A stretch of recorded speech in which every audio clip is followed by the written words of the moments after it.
On a mission to save the northern white rhinos, the international team checking out the animals who may be able to help.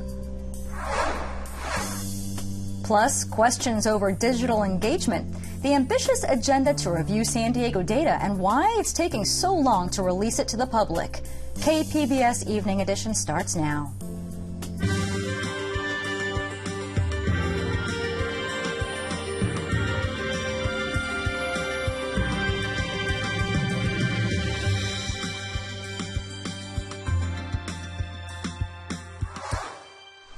Good evening and thanks for joining us. I'm Maya Trabulsi. Covered California officials say more than 425,000 people signed up for a health plan in the just completed enrollment period, and they got buy-in from a crucial demographic. Exchange officials say 37% of people who signed up were 18 to 34 years old. Participation of young people is critical to the financial success of Covered California because they're typically healthier than older enrollees. If you want to donate blood but have recently returned from places with outbreaks of the Zika virus, the San Diego Blood Bank wants you to wait for 4 weeks before doing so. The American Association of Blood Banks recommended that waiting period for those who have been to Mexico, South America, and other Latin American countries where the virus has been found. The U.S. Centers for Disease Control and Prevention has also issued a travel advisory for pregnant women planning to go to an affected country. The disease is primarily spread by mosquitoes. The San Diego Zoo Safari Park is moving forward in its effort to bring the northern white rhino back from the brink of extinction. Reproductive exams for 6 female southern white rhinos that were imported from South Africa late last year are being conducted this week by an international team of experts. Experts in the field of reproductive physiology from all around the world. So we have people here from South Africa, from Japan, from Germany, and several experts from around the United States. They all came here, and we're all working to one end, and that is actually to save the northern white rhinoceros. The northern whites are critically endangered, with only 3 left alive in the world. Now, sea lions aren't endangered, but they've had a rough few years. This female pup was found today in the Marine Room restaurant in La Jolla. Rescuers from SeaWorld say she is malnourished and dehydrated and was most likely trying to find a warm, dry place to sleep. Researchers say the marine mammals have struggled in 5 of the last 7 years. The city of San Diego launched its Open Data Initiative to much fanfare in July of 2014, promising an era of transparency and robust citizen engagement. iNews Source reporter Joe Girardi joins us now with more on who decides what's going to be made public. Now, can you remind us what the goal of the Open Data Initiative is? Sure. The city of San Diego announced the initiative in the summer of 2014. The goal was ambitious. First, assemble a list of all data sets held by city departments. Second, publish those deemed public to the city's website where anyone can view them. When you say data sets, what do you actually mean by that? The city holds a huge amount of data on everything from public employee salaries to parking tickets. The idea is that making this information easily accessible will encourage San Diegans to engage more deeply with their government. And so how's that coming? Remember when I mentioned the city wanted to assemble a list of all the data sets it held? Well, they completed assembling the list in the summer and told the city council that at least half the data sets are already publicly releasable. We learned about this list a few months later and filed a Public Records Act request for it. And can you tell us what happened after that? They refused to release the list. They said that data in some of the data sets was confidential, so they wouldn't release the list of the data sets' names. They also said they wanted to verify that there weren't any errors in the list. What really confused us is they wouldn't even release the part of the list with data sets the city has already said should be public. Okay, so what's the problem with just waiting until the city cleans up the list and posts it? Well, the city has said they'll post the list of data sets they deem public to the web, but we think the public ought to know about the data sets the city deems not public. Will the public ever get to see a list of those data sets? We just don't know. The city is sort of asking us to just trust them. Okay, so what's next? We tried to speak with council members Sherry Leitner and Mark Kersey, who drafted the initiative. They didn't want to talk, but spokesmen indicated they were happy with how the initiative has been implemented so far. We filed a second records request to try and address the city's concerns. They told us they needed more time to work through that. We're supposed to hear back from them before the end of the month, so stay tuned. Okay, thank you. Joe Girardi with iNews Source. Thank you. Thanks. Voting is already underway in the special election that has split the Carlsbad community. Measure A would build an upscale shopping center next to a coastal lagoon. KPBS North County reporter Allison St. John says traffic is one of the most contentious issues. Each side on Measure A claims to have the facts and accuses the other of misleading voters. This project in Carlsbad would transform the south shore of the Agua Hedionda Lagoon. LA developer Rick Caruso has a reputation for developing destination locations, places designed almost like a movie set. This one would be anchored by Nordstrom and include restaurants overlooking the lagoon and a movie theater. Caruso's LA shopping center, The Grove, has attracted as many people as Disneyland. And that's what worries opponents. Deanne Weimer of Citizens for North County says the project would create big traffic problems on neighboring streets and on Interstate 5. According to Caruso Affiliated's own proposal, this will bring 12 to 13 million people to Carlsbad and to this very precious reserve. And it'll bring an incredible traffic issue to Cannon Road and I-5. And that's a 135% increase in traffic at that location from these tourists visiting this particular location. Weimer says Caruso's project's referred to as a, quote, super regional mall, which means it will attract people from around the region and not just local people. Developer Rick Caruso, on the other hand, emphasizes that the project was designed with the help of Carlsbad residents and is focused on their needs. He says opponents' facts are wrong. The opponents have a wonderful benefit that they never have to deal with facts. They get to make them up. And so our traffic study is very clear. There's 12,000 trips coming into this project. They use the number 35,000. We have no idea where that came from. The city has very clearly said once all of our traffic improvements are done, which they will be done by the time we open, traffic gets better. This is typical of the contradictory facts flying around about Measure A. In fact, the developer's proposal to the city does include an estimate of between 25,000 and 36,000 extra vehicle trips a day. That covers not just people arriving, but also leaving the project. The developer is offering to pay the city almost $10 million in traffic-related fees. Carlsbad City Council supports the project, and city staff say that money means that though traffic will be worse 20 years down the line, it will be better than if the project is not built. They say the traffic increase due to Caruso's project would be small, just a small part of the regional growth overall. That's the green line on this graph. It's worth noting that Cannon Road is also the exit off I-5 for Legoland. Caltrans is adding lanes to Interstate 5 starting this year, but they will not work on the Cannon Road interchange until 2035. That's 20 years from now. Caltrans had recommended a flyover at Cannon Road to help ease traffic for I-5 commuters in future decades. But if Caruso's project is built, that would no longer be an option. Allison St. John, KPBS News. California Secretary of State Alex Padilla visited San Diego State University this week to address a stubborn problem: low voter turnout among college students. Turnout on campus and in precincts adjacent to San Diego State was about 6% in 2014. Padilla told the school's student government they can boost turnout like in 2012 when students helped pass Proposition 30 to increase education funding. It should be like the perfect case study for when young people get involved and participate, what a difference you can make. Padilla says a statewide voter database rolling out in June will help college students with a couple common snags in the voting process. They'll be able to check where they are registered and track provisional ballots online. And we'd like to hear from you. Tell us why you do or don't vote. Tweet using the hashtag #What'sMyIssue and find more election coverage at kpbs.org/CA-counts.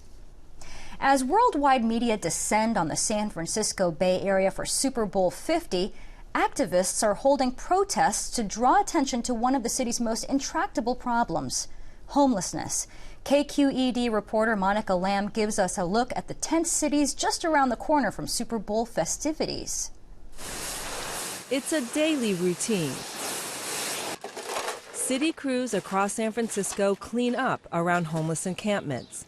Every day, a ton of trash is swept up, scrubbed away, and hauled off. My friend, is there any other things you would like to get rid of?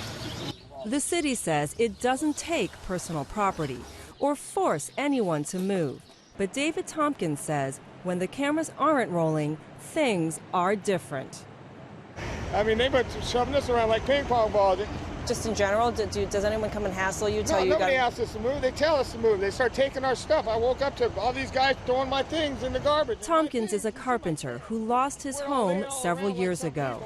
Now he offers to build homes on wheels for others on the streets. And I'll build one for anyone free. All they got to do is ask me. The city estimates some 3,500 people make their home on the streets. My name is Rebecca Padilla. I'm 34, and I've been out here for about a year. Padilla lives in a tent under the busy 101 freeway. Moved over this way because I had a few friends here. It was better than being by myself. We have our good days and bad days, I guess, just like normal people. Padilla says the others who live on this strip of sidewalk are like her family. It's all pretty hard. I guess the hardest thing is making sure you don't lose yourself and giving up hope. To tell you the truth, when I put up my Christmas tree for everybody, I called it the Tree of Hope, because what else you got? With a Super Bowl around the corner, Padilla worries life could get harder. That's because we were told that we had to move from the area because of the Super Bowl. The mayor doesn't want all this to be seen by the public eye. In August, Mayor Ed Lee was widely quoted as saying the city's homeless would have to leave the streets before the Super Bowl. So here are the different dorms. Sam Dodge, the mayor's appointee to tackle homelessness, says the mayor's remarks were blown out of proportion. There's no formal city policy or no instructions given to cops to move people for the Super Bowl. The real thing that we're concerned with right now is El Nino and people's health. I'm in the process. The city has about 1,200 shelter beds year-round. For the rainy winter months, they're looking to double that number. I'm standing in front of one of the city's temporary rain shelters. It's inside that building behind me and will be open if the weather is bad enough. But many of the homeless people I talk to complain that shelters are dirty, dangerous, and only a short-term solution. They just let you stay in their shelter for a week or two, and then they throw you back out on the street. So it's like, why put yourself through that? Get comfortable in a bed somewhere just to go right back out onto the street. That's just torture of another torture. Yes. All right. Welcome. Thank you. Yeah, get warm, rest up. Okay. Marin Santi just moved into the city's Navigation Center, a new long-term shelter that opened last year. That's Teddy. And that's Tedda. And this is Puppy. Unlike other shelters, this center allows homeless people to move in as a group and with their pets, and they can stay as long as it takes to find permanent housing. I'm so glad you're in there, man. Hey, congratulations.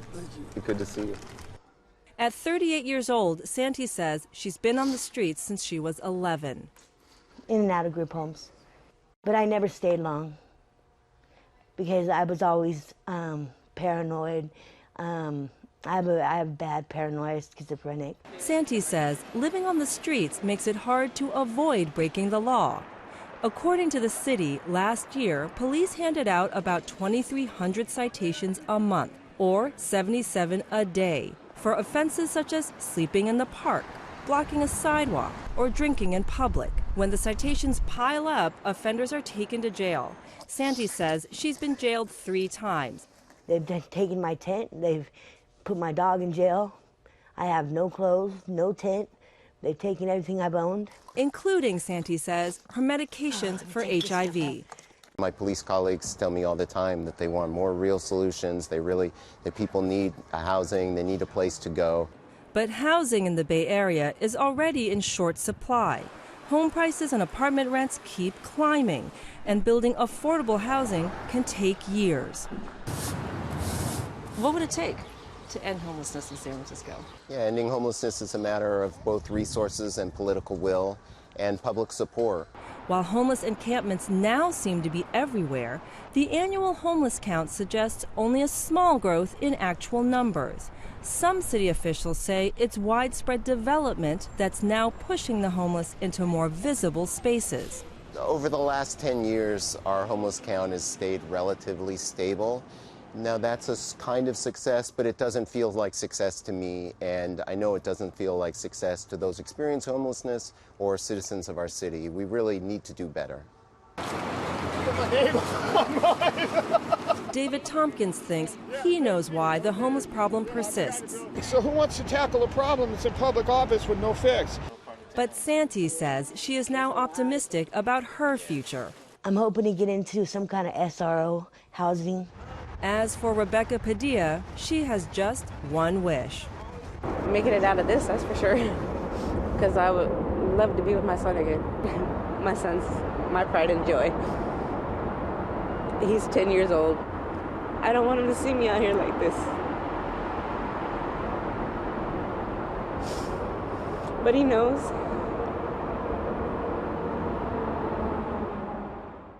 And that was Monica Lamb of KQED reporting. Homeless advocates did confront police in riot gear during a protest last night, but it did end peacefully. And it looks like we may have some beach weather ahead. KPBS reporter Steph Davis shows us the warming trend for the weekend. Just a picture-perfect forecast to look forward to over the next several days in the San Diego area. In fact, much of the state of California will enjoy plenty of sunshine and above-average temperatures. Current satellite and radar showing largely dry conditions, a strong ridge of high pressure in control across much of the Golden State, allowing for a tranquil weather pattern. Just a couple of clouds building in, but we're looking at mostly blue skies and sunshine all up and down the West Coast. Taking a closer look in around the San Diego area, we're noticing clear skies from the city all the way north toward Borrego Springs and south towards Chula Vista as well. And that's what we can expect as we head into our Thursday night. So we're looking at mainly clear skies in Borrego Springs. Your overnight low is 37 degrees. Temperatures in Mount Laguna fall back to 32 degrees, 40 and clear in Ramona, 37 and dry in Oceanside, and a beautiful Thursday night to look forward to in San Diego as your overnight low falls back to 48. So if you have any kind of plans to head out for your Thursday night, get out and enjoy it. The weather definitely cooperating if you're heading out and about. Looking ahead to our Friday and into the day Saturday, the strong high pressure ridge going to remain in control, allowing for a largely dry pattern across much of the Southwest. Temperatures will also continue to climb here across Southern California, so we'll notice a warming trend tomorrow and into the first half of the weekend with widespread daytime highs climbing above average. Here's a look at your 5-day outlook for the coast. Sunny and pleasant Friday, high temperature 74. We'll see temperatures continue to take off as we head towards the weekend. By the time we head into Sunday, we'll break to the upper 70s, remaining in the upper 70s on the coast Monday and Tuesday with plenty of bright sunshine. Your 5-day outlook inland looks beautiful as well. Wall-to-wall sunshine Friday through Tuesday, largely dry conditions. And again, notice that warming trend will climb from the low 70s to the mid-70s Saturday, upper 70s as we round out the weekend and head into the earlier parts of next week. Cool but comfortable in the mountains, 50 and sunny for your Friday, climbing to 55 Saturday, breaking into the 60s for your Sunday in the mountains, and we'll break to the mid to upper 60s Monday and Tuesday with mainly blue skies and plenty of bright sunshine. The deserts will be warm as well, mostly sunny and pleasant Friday, high 71, climbing to the mid-70s on Saturday. Then we break to the 80s, 80 on Sunday, 82 on Monday, sunny and very warm with highs in the 80s for your Tuesday. Steph Davis, KPBS News. It's not easy to talk about death, especially the death of a baby. KPBS health reporter Kenny Goldberg tells us the causes of many stillbirths are unknown, and we want to warn you that the video we do show may be disturbing. Happy baby shower to you. Happy baby shower to you. Trish Taylor loved being pregnant. It was just fun. Very uneventful. Hospital trips were standard. Got to see her bouncing or, dancing around, and heartbeat was always there and strong. That's the heartbeat.